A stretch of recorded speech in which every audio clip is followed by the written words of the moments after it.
Apprendre à découper, ce n'est pas une compétence qui s'improvise. Si l'on veut accompagner adéquatement nos minis dans celle-ci, on se doit de leur offrir une succession d'apprentissages qui leur permettront de se familiariser avec ce médium. À la fin de cette vidéo, tu connaîtras les 8 étapes afin d'offrir à tes minis une progression d'apprentissage proposant un enseignement plus naturel.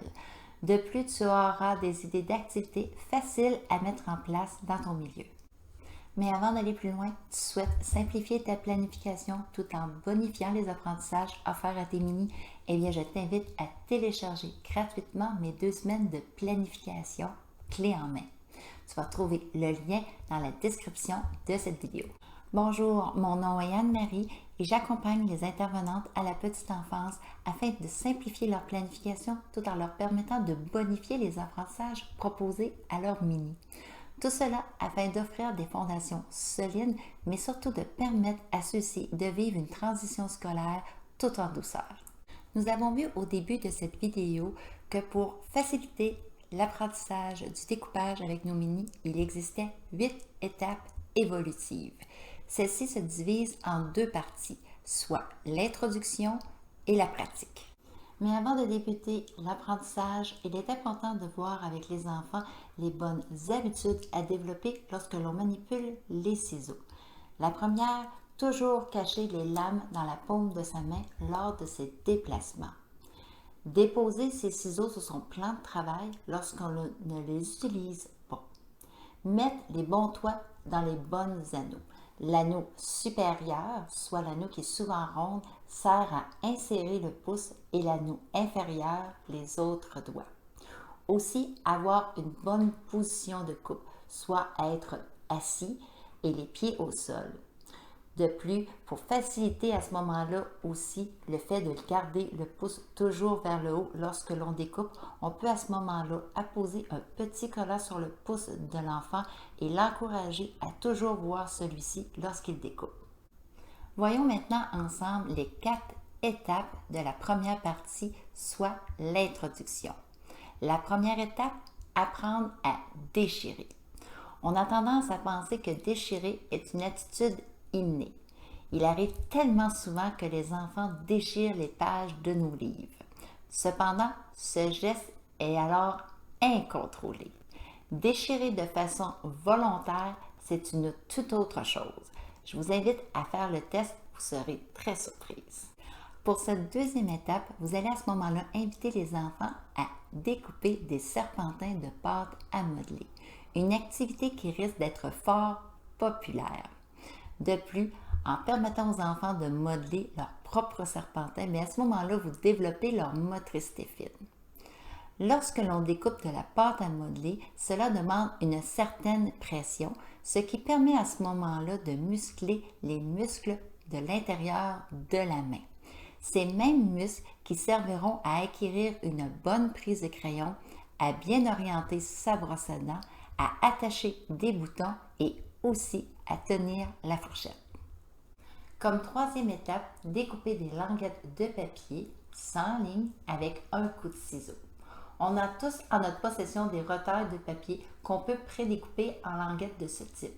À ce moment-là, on invite l'enfant à vraiment s'assurer que son ciseau est bien tenu, que son pouce est vraiment vers le haut et à ce moment-là, à donner un coup de ciseau. Notre seul inconvénient, on se retrouve à ce moment-là avec des petits bouts de papier un peu partout. Mais pourquoi ne pas en profiter pour initier une belle activité de bricolage et ainsi faire une belle mosaïque? Comme quatrième et dernière étape de l'introduction, découper des languettes de papier en suivant un trait gras, mais toujours avec un coup de ciseau. Cette étape est probablement celle qui se rapproche le plus de la pratique qui sera vue dans les semaines suivantes. Ainsi, nous invitons à ce moment-là l'enfant à découper des languettes de ce type en suivant un trait beaucoup plus gras, ce qui va faciliter son positionnement de son ciseau. Les petits smileys sont ici seulement pour l'aider comme soutien pour positionner son pouce adéquatement afin de maintenir la languette de papier droite et ainsi vraiment faire une découpe suivant la ligne. Pour la deuxième partie, soit la pratique, on développe le coup de ciseau des enfants de façon beaucoup plus concrète. Chaque apprentissage devient alors une activité complète et avec un résultat final. Encore une fois, cette section se divise en 4 étapes. La première étape, découper des lignes droites. La deuxième, découper des formes géométriques, carré, triangle, rectangle. Troisième étape, découper des courbes et des cercles. Et quatrième étape, découper des formes irrégulières.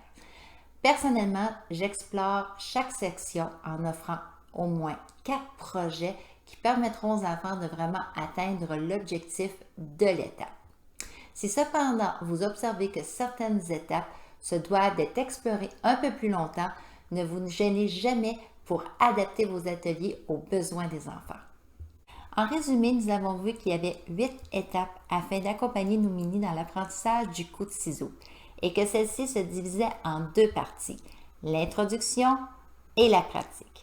Dans la partie de l'introduction, 4 étapes vous ont été présentées, soit apprendre à déchirer, couper avec des ciseaux des serpentins de pâte à modeler, découper des languettes de papier sans ligne mais en donnant un coup de ciseau, découper des languettes en suivant un trait large, toujours avec un coup de ciseau. Pour la pratique, nous avons vu à ce moment-là aussi 4 autres étapes, soit découper des lignes droites, découper des formes géométriques, triangle, carré, rectangle, découper des courbes et des cercles et pour finir, découper des formes irrégulières. Si tu as apprécié cette petite vidéo, n'hésite pas à aimer et à partager celle-ci. Mais pourquoi pas à t'abonner et à activer la petite cloche afin d'être notifié lors de la sortie d'une nouvelle vidéo. Sur ce, je te souhaite de passer une excellente journée et on se revoit très bientôt. Au revoir.